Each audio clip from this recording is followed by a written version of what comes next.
Degree প্রথম বর্ষের result ঘরে বসে নিজের মোবাইল ফোন দিয়ে মার্কশিট সহ বের করতে পারবেন। এই জন্য সবার প্রথমে আপনি আপনার ফোন থেকে গুগল ক্রোম ওপেন করবেন। আমি আমার ফোন থেকে গুগল ক্রোম ওপেন করলাম।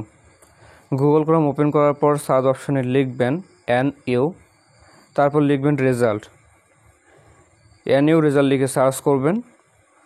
সার্চ করার পর দেখবেন সবার প্রথমে জাতীয় বিশ্ববিদ্যালয়ের রেজাল্ট দেখা সাইটটি শো হবে। আমরা এখানে ক্লিক করব। আমি পেজটা একটু জুম করে নিচ্ছি, এতে করে আপনাদের দেখতে সুবিধা হবে। এখানে আপনি দেখতে পারবেন জাতীয় বিশ্ববিদ্যালয়ের আন্ডারে যতগুলো ফল প্রকাশ করা হয় তার লিস্ট। এখান থেকে আপনি ডিগ্রি ছাড়াও অনার্স এবং মাস্টার্সের রেজাল্টও দেখতে পারবেন। আমরা যেহেতু ডিগ্রি পরীক্ষার রেজাল্ট বের করব, এই জন্য ডিগ্রি অপশনে ক্লিক করবেন। এরপর দেখতে পারবেন ডিগ্রি ফার্স্ট ইয়ার, এখানে ক্লিক করবেন। এবার একটু ডান দিকে আসবেন।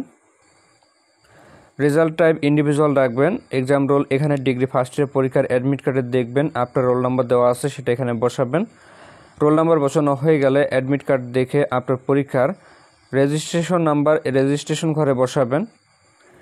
এক্সাম ইয়ার, এখানে কত সাল বসাবেন। আপনারা যারা 2024 সালের শুরুতে ডিগ্রি ফার্স্ট ইয়ারের ফাইনাল পরীক্ষা দিয়েছেন, আপনাদের শিক্ষাবর্ষ হচ্ছে 2022, তাই এখানে আপনারা 2022 লিখবেন।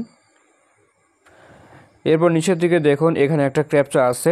এখানে যেটা লেখা থাকবে এই লেখাগুলো হুবহু এই খালি ঘরে তুলবেন। ছোট হাতের M8, ছোট হাতের Q, বড় হাতের B, ঠিক এভাবে উপরে যে লেখাগুলো থাকবে ঠিক সেভাবে এখানে তুলবেন। সবশেষে সার্চ রেজাল্ট এখানে ক্লিক করবেন। সাথে সাথে দেখবেন আপনি আপনার পরীক্ষায় কীরকম রেজাল্ট করেছেন। যেহেতু এখনও রেজাল্ট প্রকাশিত হয়নি, তাই আমি আপনাদেরকে পুরনো একটা রেজাল্ট বের করে দেখাচ্ছি। 2021 সালের একটা রেজাল্ট বের করে দেখাচ্ছি। সার্চ রেজাল্ট এখানে ক্লিক করলাম। ক্লিক করার সাথে সাথে দেখতে পারবেন আপনার নাম দেখাবে, আপনার বাবার নাম, আপনার মার নাম, এটাও দেখতে পারবেন। আপনার রোল নাম্বার এবং রেজিস্ট্রেশন নাম্বার, এটাও দেখতে পারবেন। তার নিচে দেখতে পারবেন আপনি কত CGPA পেয়েছেন। এর নিচে দেখতে পারবেন আপনার কোন সাবজেক্টে কীরকম গ্রেড পেয়েছেন। আপনার যদি রেজাল্ট দেখতে কোথাও অসুবিধা হয়, সেই ক্ষেত্রে ভিডিওর কমেন্ট বক্সে জানাতে পারেন। তো এভাবে আপনারা ডিগ্রি প্রথম বর্ষের রেজাল্ট বের করতে পারবেন ঘরে বসেই। দেখা হচ্ছে নতুন কোনো ভিডিওতে। সকলে ভালো থাকবেন, ধন্যবাদ।